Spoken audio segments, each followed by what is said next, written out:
Just like on the slant there. You were listening. I think you might be listening the other way now, but we're going to live with that.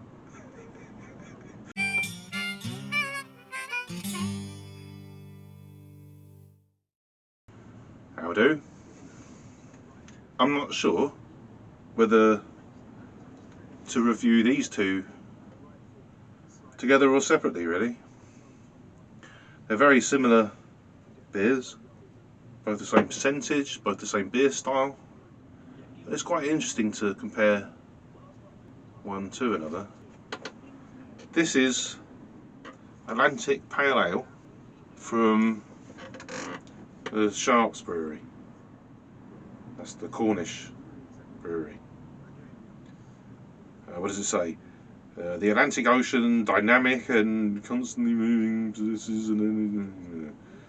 Atlantic Pale Ale showcases the citrus aromas and flavours of American hops without the intense bitterness sometimes associated with the New World Pale Ales.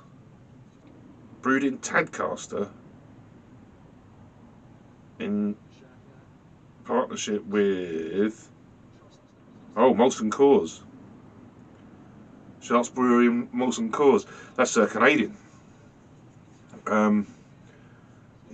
Oh, I see the Atlantic. I'm beginning to get it now. Okay, this is a 500ml can. Always a bonus. Always a plus. And I'm just going to open that and pour it.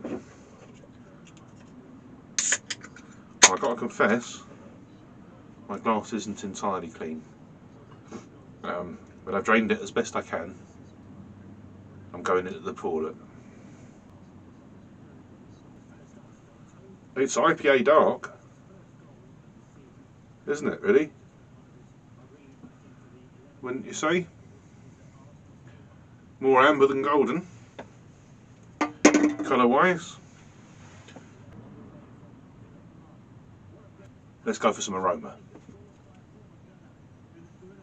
I don't know why I do this, especially. I've seen other people do it. Does it look professional? I can't really smell anything anyway. Maybe it gives the impression that I have a good nose for this sort of thing. But I really don't. It smells vaguely fruity. Yeah, I can smell a little bit of something. Slightly fruity, vaguely fruity, not even that malty. I think the time has come to go on to the flavour test.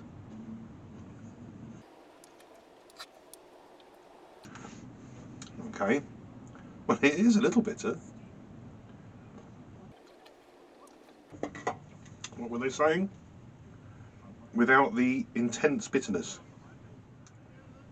Well, it's not an intense bitterness, but it kind of goes hand in hand. If you're going to make it taste really hoppy, and this does taste hoppy, yeah, it's going to be a little bit bitter. Well, that's not bad. I think there's better beers in this style. There's beers that are fruitier.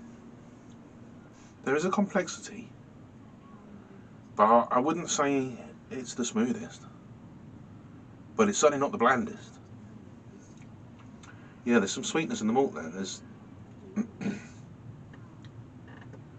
I imagine that's a lager malt as a base malt. And then there's definitely some quite caramelly malt, and you can tell by the colour. Also, a strong hop profile can also add to the colour, surprisingly.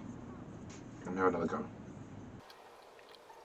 Absolutely nothing wrong with it, but I don't know. Did they do it in a cask? Is this available as a cask beer? Because if it was, it would be very different again. There's slightly twangy. There's a lagery aspect to the yeast.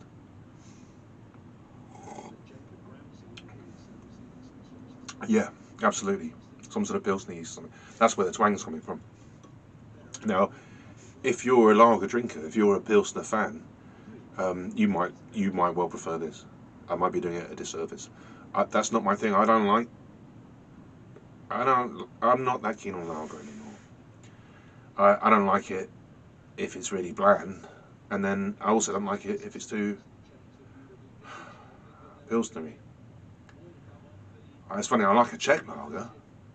I really do like some Czech lagers because they've got the malt to balance this. Yeah, that's what the problem for me. This is why I'm not so keen on this one.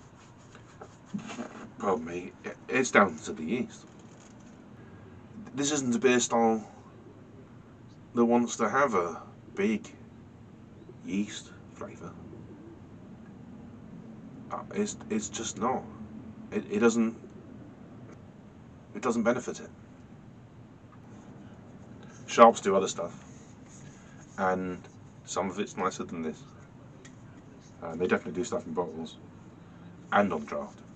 They definitely do draft ales. It's a good body. That lacy type of thing looks like there's a good bit of wheat in there, perhaps. Pardon me. Yeah, pretty lagery. There's nothing wrong with this. But as it is, out of a can, it'd probably be worth a gamble. Twist. For me, twist. Not so keen. Cheery bye.